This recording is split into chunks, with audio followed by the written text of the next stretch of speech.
enregistrons cette interview depuis l'hôtel Mercure de La Rochelle et nous remercions donc chaleureusement Elisabeth Gouverner, la directrice, pour son accueil. Bonjour Jean-François Fontaine. Bonjour.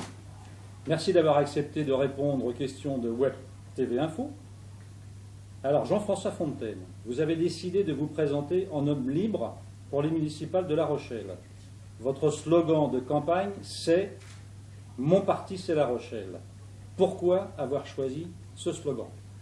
Écoutez, vous savez, sur une élection municipale, ce qui concerne le plus les gens, c'est leur vie quotidienne, c'est leur emploi, c'est leur logement. Et il est très clair que je fais comme priorité l'action pour ce qui sera des réponses concrètes aux attentes des Rochelais. Je ne cache pas, j'ai une culture de gauche. Je suis engagé dans la vie associative, dans la vie sociale, dans la vie culturelle, dans la vie économique de ma cité. C'est vrai que beaucoup de mes colistiers sont des gens qui ont le cœur à gauche, mais il est vrai aussi que nous voulons rassembler très largement. On ne veut pas parler qu'à une partie des Rochelais, nous voulons parler à tous les Rochelais, sans exclusive, avec notre vision, qui est une vision qui est à la fois de développement et une vision de solidarité. Et c'est pour cela que j'ai intitulé ma campagne, celle d'un homme libre, et mon parti, c'est La Rochelle. C'est un slogan dans lequel toute notre équipe se retrouve très très bien et qui correspond en tout cas à notre priorité aujourd'hui. D'accord. Donc on va se mettre dans la position où, en mars prochain, vous êtes élu maire de La Rochelle. Quelles sont les premières orientations que vous allez juger prioritaires et que vous allez mettre en œuvre? Écoutez, j'en vois trois. La première, c'est une nouvelle gouvernance. Ce que je souhaite, c'est qu'entre le citoyen et le maire, nous mettions en place des dispositifs qui rapprochent le citoyen du maire. Nous réfléchissons actuellement, notre équipe réfléchit à un médiateur, par exemple, qui permettrait à des citoyens qui ont un désagrément, qui ont une inquiétude, et qui, au lieu d'utiliser les tribunaux, si une décision ne leur convient pas, pourraient d'abord solliciter quelqu'un qui ferait une médiation. On peut aujourd'hui faire un recours gracieux contre une décision, mais le recours gracieux est examiné par ceux qui ont pris la décision. Vous savez, dans la vie, c'est toujours difficile de se déjuger soi-même. Et donc, je crois que cette notion qui marche bien au niveau de la République, la médiation de la République, le médiateur de la République est aujourd'hui représenté dans tous les départements, c'est une réflexion en ce sens. La deuxième chose aussi, ce que je souhaite, c'est que le maire n'utilise pas tous les pouvoirs. Je prends par exemple les rémunérations d'adjoints, des choses comme cela. Je pense que si nous avons une instance qui décide d'un certain nombre de choses délicates, en toute transparence. Vous savez, dans les grandes entreprises, il y a aujourd'hui une structure qui s'appelle un comité de rémunération et qui n'est plus dirigé par le président du groupe ou le directeur d'un groupe. Eh bien, je pense que dans le monde public, on devrait utiliser des outils comme celui-là pour décider d'un certain nombre de sujets sensibles. Deuxième grande décision, c'est l'emploi. Il est clair que j'ai fait de l'emploi et du développement économique une des priorités de ma campagne. Alors, c'est une action qui s'inscrira dans la durée. On ne résout pas les problèmes d'emploi ou alors on ment aux gens en claquant des doigts. C'est un travail dans la durée en agissant de nombreux leviers. Le premier levier, c'est bien sûr de créer un état d'esprit, d'initiative, une culture entrepreneuriale dans notre cité. Et quand je vois ce que fait la Chambre de commerce, avec dans quelques jours des remises de prix, des trophées émergence qui vont remettre à des entrepreneurs rochelais, quand je vois ce que fait la Chambre des métiers, apprendre à entreprendre, eh bien c'est dans cet état d'esprit que je veux mettre mon action. Mais ce n'est pas suffisant. Il faut aussi pouvoir répondre à des questions d'entrepreneurs, notamment de financement d'entreprises. Et je veux mobiliser les Rochelais pour que l'épargne de ceux qui ont la chance d'en avoir soit tournée vers les entreprises rochelaises. Il existe déjà des réseaux en ce sens. Et puis après, c'est le développement du tourisme. On doit pouvoir embellir notre cité. Nous sommes là dans un cadre d'exception. Et je pense que nous avons un grand potentiel de croissance dans le domaine touristique. Excusez-moi, si on reprend le problème de l'emploi, il y a peut-être aussi une direction que l'on peut envisager, c'est justement de pouvoir faire en sorte que des entreprises puissent s'installer facilement sur La Rochelle. Comment vous voyez les choses à ce niveau-là? Écoutez, d'abord, la communauté d'agglomération fait déjà beaucoup de choses. Nous avons des locaux pour accueillir les entreprises, nous avons des équipes dans le service économique. Mais j'ai envie d'aller au-delà. D'abord que le maire soit au premier rang. Alors, dans ce cadre-là, c'est plutôt le président de la communauté d'agglomération, puisque c'est une compétence qui relève de l'agglomération. Et je veux que ce soit lui qui soit là pour accueillir, alors je ne parle pas pour tous les dossiers, mais dès que les dossiers sont significatifs, être à l'écoute personnelle des problématiques des entreprises. Et puis ça doit aller au-delà. On ne doit pas seulement accueillir, on doit aller chercher des entreprises qui, par exemple, peuvent travailler en réseau avec les grandes sociétés déjà implantées à La Rochelle. Donc vous voyez, c'est une double mission, une mission de faciliter ceux qui sont déjà là, aider à l'implantation de ceux qui souhaitent venir, mais aller encore au-delà, aller chercher des entreprises pour les inciter à s'installer dans notre ville. D'accord. J'ai vu que récemment, vous vous êtes déplacé justement à l'hôpital, hein, donc, qui est, je pense, le plus gros employeur du secteur. Pour quelle raison vous vous êtes déplacé Alors vous avez raison, d'abord c'est le principal employeur de notre ville. Je me suis déplacé à l'hôpital pour comprendre le fonctionnement de cet hôpital qui est très large. On connaît bien sûr le parti central, le Saint-Louis, mais nous avons été également à La Font et également dans l'EHPAD. L'idée que j'ai, d'abord, c'est que le maire préside le conseil d'administration. Il n'a pas de rôle opérationnel, c'est le directeur qui fait tourner. Mais je voulais écouter les préoccupations des personnels, et j'en relève plusieurs. Par exemple, un certain nombre de transports publics pourraient mieux desservir, notamment, je pense, à La Font. Je vois les problèmes de parking. On a fait un parking relais à Jean Moulin. J'ai entendu le personnel qui me dit, vous savez, ça nous prend 25 minutes de plus. Et donc, il y a des choses à améliorer dans ce domaine-là. Et puis, il y a un petit peu de tension à l'hôpital, parce que le directeur a des obligations aujourd'hui dans un cadre économique plus étroit. Et là, dans ce dernier domaine, je pense que c'est plutôt un rôle de médiation qu'il a. J'aurai dans ma liste plusieurs salariés de l'hôpital, dont une représentante syndicale, Séverine Awatch, qui m'a accompagné dans cette visite. Et l'idée, c'est que, d'une certaine manière, le dialogue social soit le meilleur possible. Ça vaut pour l'hôpital, mais ça vaut aussi pour toute l'action économique à La Rochelle. Tout à fait. Dans un ordre d'idées, donc, il y a aussi un aspect important pour beaucoup de gens, c'est celui de l'habitat. Comment vous voyez les choses de telle façon à ce qu'un grand nombre de personnes puissent venir habiter facilement à La Rochelle, sachant qu'actuellement, on voit que les prix du mètre carré ainsi que les prix du locatif sont relativement élevés? Alors le problème du logement est effectivement un des grands sujets de La Rochelle, parce que c'est une ville attractive et comme beaucoup de villes du littoral, eh bien, la loi du marché a fait que les prix ont monté. Alors je crois qu'il faut d'abord rappeler que La Rochelle a une politique exemplaire en termes de logement social, puisque nous avons créé ces dernières années un très grand nombre de chambres, d'appartements dans le logement social. J'ai la chance que la présidente de l'Office public de l'habitat, Marie-Lise Fleuret-Pagnou, sera la numéro 2 de mon équipe de campagne, et donc elle a une compétence dans ce domaine-là qui est tout à fait considérable. Alors, article 1, continuer l'effort dans le logement social. Il y a du foncier disponible sur La Rochelle, et donc avec l'office communautaire, mais aussi avec l'ensemble des acteurs du logement social, continuer à produire du logement social. Mais ce n'est pas suffisant, parce que nous avons aussi des gens qui n'ont pas accès au logement social et qui n'ont pas des revenus considérables. Et donc là, nous réfléchissons à une offre de logement qu'on va qualifier d'intermédiaire, pour que des gens puissent se loger, louer ou acheter des prix à des niveaux intermédiaires. Et là, c'est à la force publique, à l'agglomération d'agir, de voir comment on peut apporter une réponse pour produire du logement qui ne soit pas au prix du marché. Et puis ensuite, il y a l'offre que je qualifierais du marché, il y a des promoteurs, il y a des publics qui ont la chance d'avoir un patrimoine important. Ils ont par exemple vendu un logement à Paris ou dans une grande ville, donc ils disposent des moyens. Et à ce moment-là, c'est à l'offre privée d'intervenir. Mais cette notion de logement intermédiaire est pour nous une notion très importante. La sécurité. Alors, la sécurité, comme vous le savez, c'est un problème récurrent en France. C'est également un problème sur La Rochelle. Est-ce que vous avez des solutions, vous, que vous pourriez apporter justement pour assurer la tranquillité des Rochelais et des Rochelaises? Tout d'abord, il faut relativiser les choses. On n'a pas de problème grave de sécurité à La Rochelle. C'est une ville dans laquelle les comportements humains sont plutôt modérés. Il arrive ici ou là un accident, mais je veux dire, c'est dans la nature des choses. Je crois que ce qui gêne les Rochelais terriblement, c'est les incivilités. Des quartiers qui sont sales, on voit la rue Saint-Nicolas, ou des incivilités excessives, des comportements agressifs, parfois de SDF. Et ça, il faut que ça la cesse, parce qu'on doit à nos citoyens de la tranquillité, mais aussi en termes économiques, si on veut développer le tourisme, il n'est pas question d'avoir ce type de comportement. Et donc pour nous, la logique, elle est simple, c'est de dire on doit continuer cette politique humaniste engagée par Michel Crépeau, d'avoir des centres pour accueillir les gens qui sont en grande difficulté, que ce soit l'Escale, que ce soit Altea. Mais on doit avoir en parallèle une politique d'une certaine fermeté. On ne doit pas accepter les mendicités agressives, les mendicités inquiétantes, dans certains cas. Je voyais rue du Minage, des commerçants sur lesquels il était difficile d'accéder à leur magasin parce qu'il y avait des chiens qui étaient allongés près de la porte d'entrée. Là, je crois qu'il faut que nous fassions preuve de fermeté parce que je crois qu'on doit à nos concitoyens de pouvoir accéder normalement à un magasin, qu'on doit pouvoir se promener tranquillement sans être importuné. On doit toujours rester une ville humaniste, accueillante, surtout vis-à-vis de ceux qui traversent des épreuves terribles dans leur vie.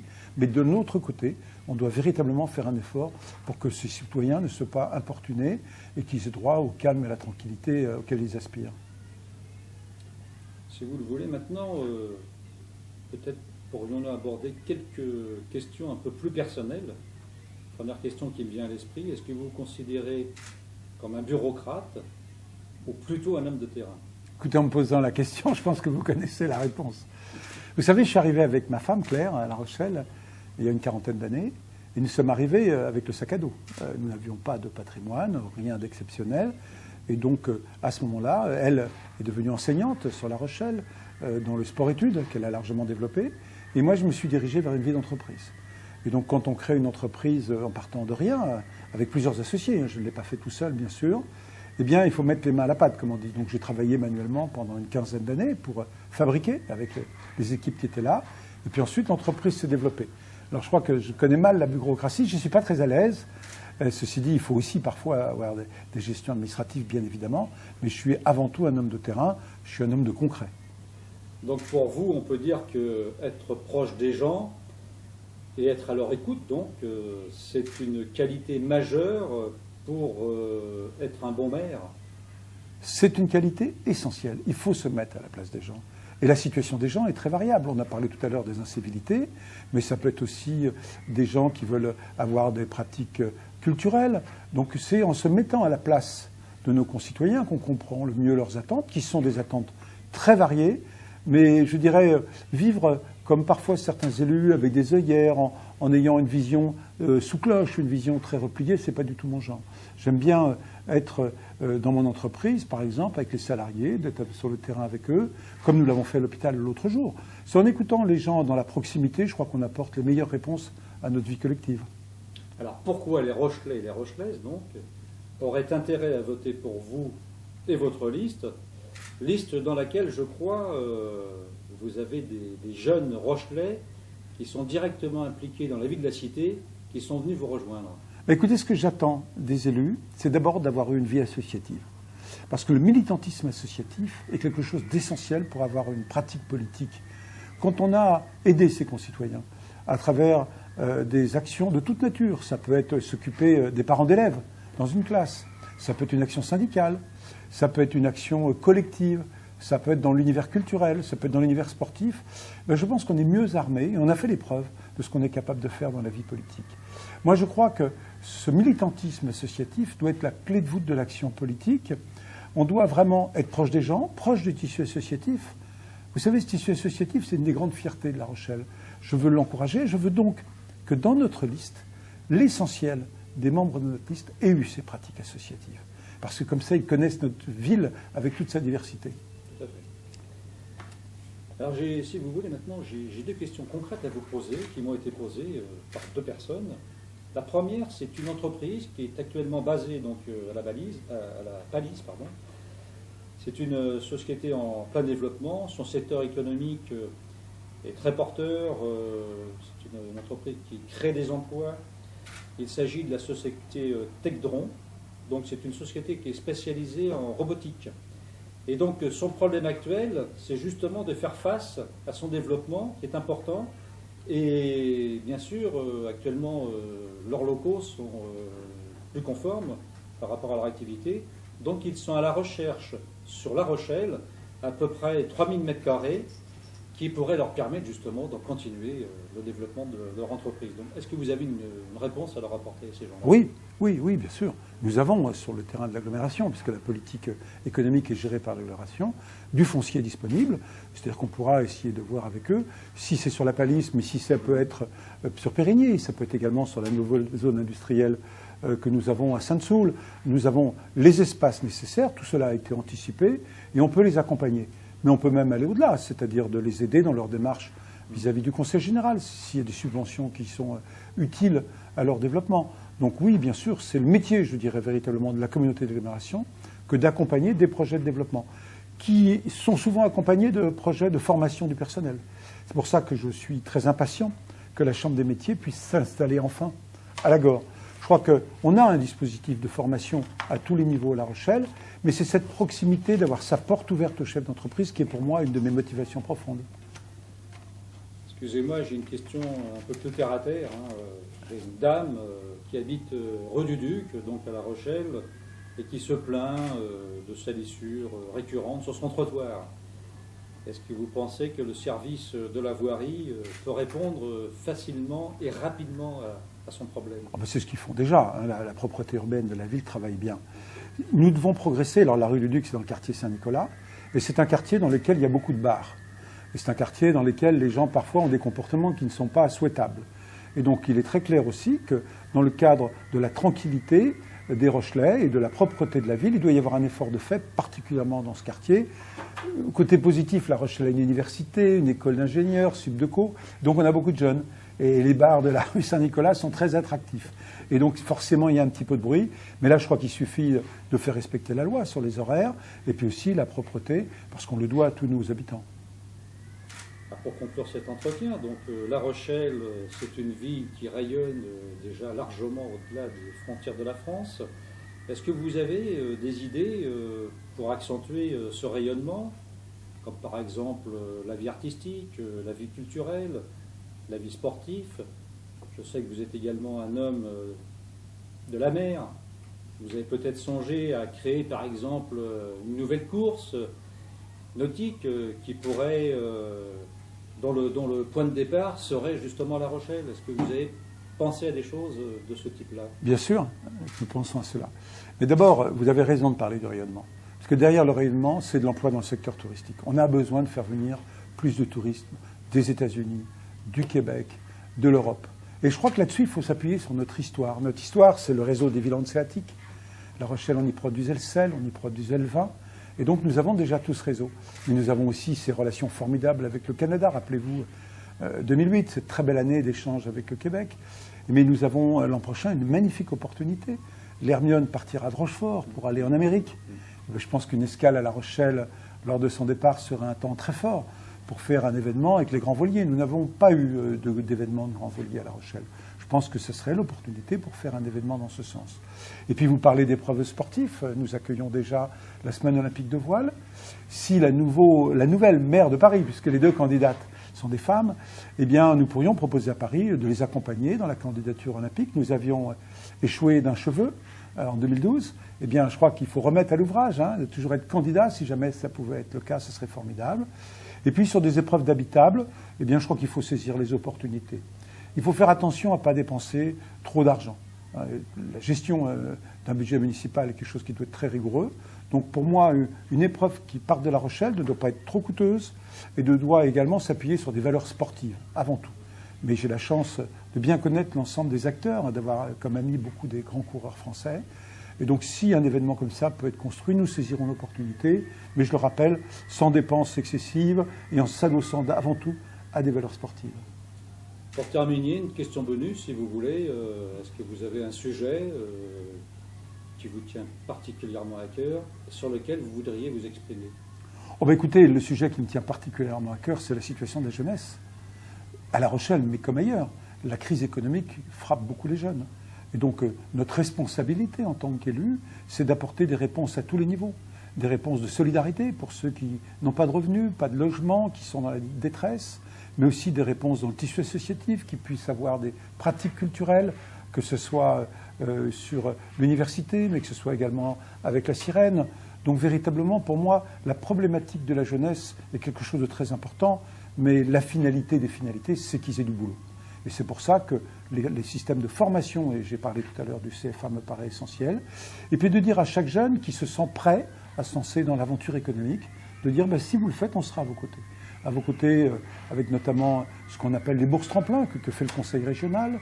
À vos côtés, si jamais il faut des locaux, nous avons des ateliers relais ou des locaux relais au niveau de la ville, parce que ce n'est pas forcément des métiers de production, ça peut être des métiers de service qui veulent démarrer. Et donc de dire à chaque jeune qui veut prendre l'initiative, on sera avec vous pour vous accompagner. Il ne faut pas avoir peur de l'échec. L'échec, il est inhérent à la vie économique. Des fois ça marche, des fois ça ne marche pas. Et donc si jamais la première chance ne marche pas, on aidera pour une seconde chance. Véritablement, il faut prendre la vie à bras-le-corps et dire à tous les jeunes, ayez l'espoir que vos initiatives puissent marcher. En tout cas, nous serons à vos côtés. Jean-François Fontaine, merci beaucoup. C'est moi qui vous remercie.